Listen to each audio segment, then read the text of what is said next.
तो नमस्कार दोस्तों। आज हम लोग एक बहुत इंपॉर्टेंट टॉपिक के ऊपर चर्चा करने वाले हैं, क्योंकि हाल ही में यूनाइटेड नेशन की जनरल असेंबली ने इंटरनेशनल सोलर अलायंस को ऑब्जर्वर स्टेटस दे दिया है। तो चलिए इस टॉपिक के ऊपर डिस्कस करते हैं। उसके पहले आप लोग मेरे साथ मैसासी 10 टेलीग्राम ग्रुप और पाथफाइंडर टेलीग्राम ग्रुप के ऊपर जुड़ सकते हो। क्लास की सारी अपडेट पीडीएफ आपको यहाँ पर मिल जाती है। रोज सुबह 8 बजे तक हिंदू एनालिसिस की क्लास मेरे द्वारा पाथफाइंडर चैनल के ऊपर ली जाती है। आप वहां पर ही मेरे साथ में जुड़ सकते हो। तो चलिए दोस्तों, समझने की कोशिश करते हैं कि ये मामला क्या है। मामला कुछ ऐसा है, पिछले महीने भारत ने यूनाइटेड नेशन जनरल असेंबली के अंदर एक रिजोल्यूशन ड्राफ्ट किया। ये रिजोल्यूशन जब वहां पर रखा गया तो उसके अंदर ये कहा गया कि इंटरनेशनल सोलर अलायंस को ऑब्जर्वर स्टेटस का दर्जा दिया जाना चाहिए। बाद में यूनाइटेड नेशन जनरल असेंबली ने इस ड्राफ्ट को भेज दिया था यूनाइटेड नेशन जनरल असेंबली की कमेटी के पास में। इस कमेटी ने इस चीज को एक्सेप्ट किया था कि हाँ, इंटरनेशनल सोलर अलायंस को ऑब्जर्वर स्टेटस मिलना चाहिए। सवाल उठता है कि कमेटियां क्या होती है। एक बात सोचो कि अगर हम लोग भारत की बात करते हैं तो भारत के अंदर कोई भी नया ड्राफ्ट बिल आता है तो उस बिल के ऊपर क्या कानून बनना चाहिए, उस बिल के अंदर क्या चीजें चेंजेस होने चाहिए, वो सब किसके लिए छोड़ दी जाती है? Select committee, standing committee, joint committees. तो हमारे यहाँ पर भी ऐसे अलग अलग कमेटी होती है जो किसी भी बिल को स्क्रूटिनाइज करने का काम करती है। वैसे ही यूनाइटेड नेशन जनरल असेंबली के अंदर 6 अलग अलग कमेटियां हैं। ये कमेटियां क्या करती है, कोई भी रिजोल्यूशन आता है तो उसे क्लोजली स्क्रूटिनाइज करके उसके ऊपर अपने रिकमेंडेशन का देने का काम करती है। इसके अंदर आपको 6 अलग अलग कमेटी दिखेगी। सबसे पहली कमेटी, फर्स्ट कमेटी आपको डिसआर्मामेंट एंड इंटरनेशनल सिक्योरिटी कमेटी दिखेगी। दूसरी committee economic and financial committee दिखेगी। तीसरी social, humanitarian and cultural committee. चौथी कमेटी आपको special political and decolonisation committee दिखेगी। पांचवी कमेटी जो है वो है एडमिनिस्ट्रेटिव एंड बजटरी कमेटी। और छठी कमेटी का नाम है लीगल कमेटी। इनके नाम में ही इनके काम निर्धारित है। जिस तरीके का इनका नाम है वही काम ये लोग करते हैं। जैसे अगर कोई रिजोल्यूशन आया इंटरनेशनल सिक्योरिटी का या डिसआर्मामेंट का, तो वो वाली चीज जो है वो फर्स्ट कमेटी के पास में पहुंच जाती है। ये इंटरनेशनल सोलर अलायंस का जो रिजोल्यूशन था कि उसे ऑब्जर्वर स्टेटस का दर्जा दिया जाना चाहिए, वो लीगल कमेटी के पास में गया था, यानी कि छठी कमेटी, जिसे हम लोग C6 भी कहते हैं। इसने इस चीज को काफी इंडोर्स किया था कि यार ये होना चाहिए। इंडोर्स करने के बाद इस कमेटी ने इस चीज को एक्सेप्ट भी किया था कि इंटरनेशनल सोलर अलायंस को ऑब्जर्वर स्टेटस का दर्जा दिया जाना चाहिए। बट ऑब्जर्वर स्टेटस का दर्जा नहीं दिया गया था। क्यों? क्योंकि अभी तक कोई रिजोल्यूशन पास नहीं हुआ। हाल ही में यूनाइटेड नेशन जनरल असेंबली ने एक रिजोल्यूशन पास किया और 6 वर्ष बाद इंटरनेशनल सोलर अलायंस को ऑब्जर्वर स्टेटस का दर्जा मिला है। समझने की कोशिश करते हैं इंटरनेशनल सोलर अलायंस क्या है और ये ऑब्जर्वर स्टेटस क्या है। इंटरनेशनल सोलर अलायंस बनी क्यों है? तो एक बात समझो कि इस दुनिया में एक सूरज है, धरती के बाहर एक सूरज है हमारे सोलर सिस्टम में। ये सोलर सिस्टम में जो सूरज है ना, वो हमारी धरती के ऊपर सारी एनर्जी का स्रोत है। मेरा शरीर आपसे बात कर पा रहा है, इस बात करने में मेरे शरीर को कुछ एनर्जी लग रही है। वो एनर्जी कहाँ से आई? जो फूड मैंने खाया, जो भोजन मैंने खाया। ये फूड चेन कहाँ से चली? प्रोड्यूसर से, जिसने खाना बनाया, यानी कि पेड़ पौधे। पेड़ पौधों ने अपना खाना कैसे बनाया? पेड़ पौधों के पास में एनर्जी कहाँ से आई? जब उन्होंने फोटोसिंथेसिस किया। उन्होंने फोटोसिंथेसिस में क्या किया? सूरज की ही एनर्जी को लिया। इस दुनिया में जितना भी एनर्जी का सोर्स है वो सूरज है, और सूरज के पास अपार एनर्जी है। भारत का कहना यह था कि हम लोग इस सूरज की एनर्जी का प्रयोग कर सकते हैं हमारी रोजमर्रा की एनर्जी की रिक्वायरमेंट के लिए। क्योंकि पूरे विश्व के अंदर एक नई चीज चल रही है जिसके अंदर हम लोग क्या कह रहे हैं? हम लोग कह रहे हैं कि हम लोगों को फॉसिल फ्यूल से अलग हटना है। जब हम लोगों को फॉसिल फ्यूल से अलग हटना है तो हम लोग क्या कर सकते हैं? हम लोग सोलर एनर्जी का प्रयोग कर सकते हैं। सोलर एनर्जी एक ऑप्शन दर्शाया गया है कि इसका हम लोग प्रयोग कर सकते हैं। अब ये भारत ने ही क्यों कहा? तो अब एक बात समझो, एक कॉन्सेप्ट समझो। क्या होता है ना कि धरती जो है वो सूरज के आसपास घूमती है। धरती जब सूरज के आसपास घूमती है तो वो सीधी एक्सिस पे नहीं घूमती है, वो टिल्टेड एक्सिस पे घूमती है। और ये जो टिल्ट होता है ये लगभग 23.5 डिग्री का होता है। अब आप देखोगे तो धरती जो है वो 23.5 डिग्री से टिल्ट है। तो एक समय ऐसा रहता है कि सूरज के डायरेक्ट सामने आप महसूस कर सकते हो कि कौन रहता है? Generally equator. इक्वेटर जो है वो सूरज के डायरेक्ट सामने रहता है। फिर क्या होता है? धरती घूमती है तो ये एक्सिस ऐसी है, ये एक्सिस ऐसे घूमते घूमते घूमते घूमते ये एक्सिस ऐसे सामने आ जाती है, जिसके कारण से सूरज जो है ये नॉर्थ साइड में, जो नॉर्थ हेमिस्फेयर है वहां पर डायरेक्ट पड़ने लगता है। और किस जगह पे पड़ता है, तो क्योंकि एक्सिस 23.5 डिग्री टिल्टेड है, तो ये 23.5 डिग्री नॉर्थ पे पड़ता है, जिसे आप ट्रॉपिक ऑफ कैंसर कहते हो।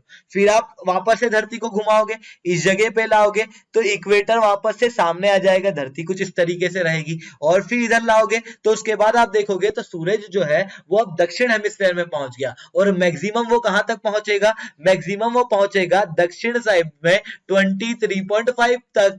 क्यों, क्योंकि 23.5 डिग्री से टिल्टेड है, 23.5 डिग्री साउथ तक पहुंचेगा, जहां पर आप क्या कहते हो, ट्रॉपिक ऑफ कैप्रिकॉर्न। इसे थोड़ा ऐसे इमेजिन करो कि ये धरती है, ये सूरज है, तो धरती जो है वो सूरज के आसपास घूमेगी, तो शुरुआती समय पे जो रोशनी पड़ेगी वो नॉर्थ साइड में डायरेक्ट पड़ेगी। धीरे धीरे करके जब धरती घूमेगी तो वो इस तरीके से आ जाएगी, सब दूर बराबर रहेगा, और फिर जब वो इस तरीके से आ जाएगी तो दक्षिण साइड में सूरज की रोशनी डायरेक्ट पड़ेगी। इससे क्या हो रहा है, आप एक बात देखो कि अभी ये किसके रेस्पेक्ट में देख रहे हो, आप देख रहे हो सूरज के रेस्पेक्ट में, कि सूरज जो है वो 23.5 तक पहुंचा, फिर नीचे की तरफ आया, फिर इधर नीचे 23.5 की तरफ पहुंचा। अगर मैं इसी को धरती के रेस्पेक्ट में बताऊं तो धरती पे आपको क्या दिखेगा, एक समय ऐसा होगा कि इक्वेटर के ऊपर सूरज की डायरेक्ट रोशनी आएगी, उसके बाद ये थोड़ी नॉर्थ तरफ जाने लगेगी।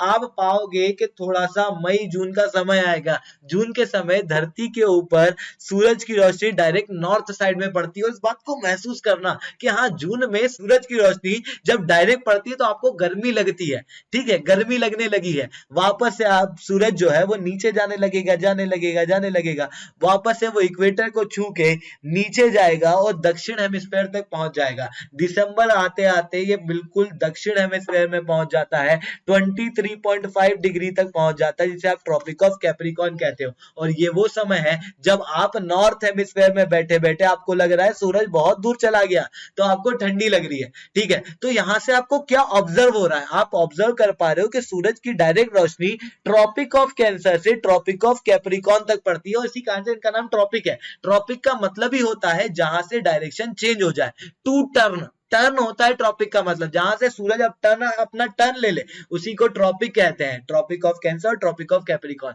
मतलब अगर मैं इन दोनों के बीच के इलाके की बात करूं तो यहाँ पर सूरज जो है वो अपनी डायरेक्ट रोशनी देता है साल में 1 बार। तो ऐसी कंडीशन के अंदर क्या होता है कि यहाँ पर पोटेंशियल बहुत ज्यादा है सोलर एनर्जी का। वही सोलर एनर्जी का पोटेंशियल आप देखोगे तो भारत भी इसी इलाके के अंदर आ जाता है। भारत का एक बड़ा भाग, पेनिनसुलर भाग जो है वो इसी ट्रॉपिक ऑफ कैंसर के नीचे आता है, जो आप देखते हो सोलर एनर्जी के लिए काफी पोटेंशियल लगता है। मतलब भारत में सोलर एनर्जी का एक बहुत पोटेंशियल है और भारत उसी को एक्सपेंड करना चाहता है। इसी कारण से भारत ने इंटरनेशनल सोलर अलायंस बनाया फ्रांस के साथ में मिलकर। तारीख थी 30 नवंबर 2015, जिस दौरान में COP21 की मीटिंग चल रही थी।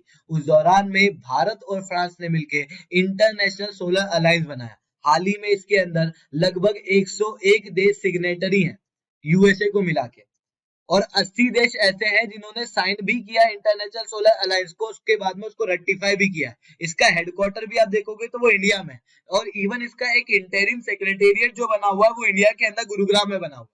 मतलब ये जो इंटरनेशनल सोलर अलायंस है ये भारत के लिए बहुत महत्वपूर्ण है, ठीक है।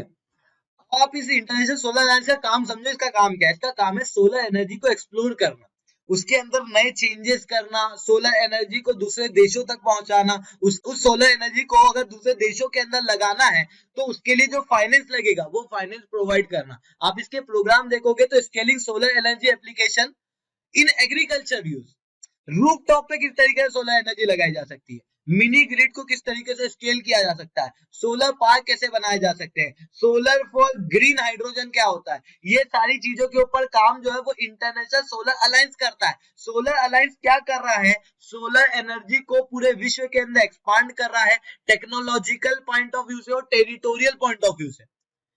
इसी के अंदर आप देखते हो one sun one world one grid policy चलती है, यही इंटरनेशनल सोलर अलायंस में चलती है, जिसके अंदर कहा जाता है सोलर एनर्जी भले यहाँ बन रही हो, सोलर एनर्जी भले यहाँ बन रही हो, उस सोलर एनर्जी का प्रयोग जो है वो दूसरे देश भी करेंगे। मतलब सूरज एक है, ग्रीड एक है और धरती एक है। इस कारण से हम लोग कहते हैं one sun, one world, one grid. ये इंटरनेशनल सोलर अलायंस के कुछ प्रोग्राम्स हैं। तो क्या हुआ है, यूनाइटेड नेशन जनरल असेंबली ने हाल ही में एक ऑब्जर्वर स्टेटस का दर्जा दे दिया है इंटरनेशनल सोलर अलायंस को। सवाल उठता है ऑब्जर्वर स्टेटस होता क्या? ऑब्जर्वर स्टेटस की अगर अपन बात करें तो समझना कि ऑब्जर्वर स्टेटस एक प्रकार का प्रिविलेज होता है। ये प्रिविलेज किसको दिया जाता है, एक बात समझो। क्या होता है, कई सारी इंटर गवर्नमेंट ऑर्गेनाइजेशन होती है। इंटर गवर्नमेंट ऑर्गेनाइजेशन मतलब क्या, सीधी सी बात है कि ढेर सारी सरकार होंगी, दो तीन सरकार मिलकर एक ऑर्गेनाइजेशन बना लेगी। अब वो कोई भी डिसीजन लेगी तो आपस में डिस्कस करके, बातचीत करके, वोट करके चीजों के अंदर डिसीजन लिया जाता है। इनके लिए एक हेडक्वार्टर वगैरह हो जाता है, ठीक है। वैसे ही क्या एक ही इंटरनेशनल गवर्नमेंट ऑर्गेनाइजेशन होती है क्या? नहीं, बहुत सारी हो जाती है।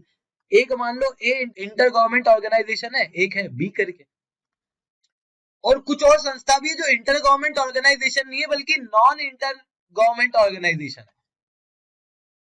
हो सकता है कि इंटर गवर्नमेंट ऑर्गेनाइजेशन ये जो ए वाली है, इसकी आइडियोलॉजी, इसकी विचारधारा, जिस चीज के ऊपर ये काम कर रही है, ऑब्वियसली कोई एम हुआ। इस एम के ऊपर ये जिस एम के ऊपर काम कर रही है वो एम बाकी इंटर गवर्नमेंट ऑर्गेनाइजेशन से मिलता हुआ या फिर किसी नॉन इंटर गवर्नमेंट ऑर्गेनाइजेशन से मिलता हुआ। ऐसे केस में इन इंटर गवर्नमेंट ऑर्गेनाइजेशन और नॉन इंटर गवर्नमेंट ऑर्गेनाइजेशन का ये जिम्मेदारी भी बन जाती है, ये हक भी बन जाता है कि वो लोग इसके साथ में कोऑपरेट करें, कोलैबोरेट करें, ताकि एक बेहतर रिस्पॉन्स आए। तो फिर क्या किया जाता है, ऑब्जर्वर स्टेटस का दर्जा दिया जाता है, जिसके अंदर ए ने अगर ऑब्जर्वर स्टेटस का दर्जा दिया है तो बी इंटर गवर्नमेंट ऑर्गेनाइजेशन कभी भी इसकी प्रोसीडिंग में बैठ सकती है। इंटर नॉन गवर्नमेंट ऑर्गेनाइजेशन को मिला है तो वो भी यहाँ पर जो रिजोल्यूशन आया है उसकी प्रोसीडिंग में, डिबेट, डिस्कशन में बैठ सकती है, बट ये कभी भी वोट नहीं करेगी, ना ही कभी रिजोल्यूशन को पास करेगी। मतलब लिमिटेड अधिकार होते हैं पर वो उसकी प्रोसीडिंग में बैठ सकती है। जैसे जैसे यूएनओ, यूनाइटेड नेशन की जनरल असेंबली ने हाल ही में अलाउ किया है कि यूएनओ के अंदर कौन बैठ सकेगा ऑब्जर्वर स्टेटस के रूप में, इंटरनेशनल सोलर अलायंस। क्यों?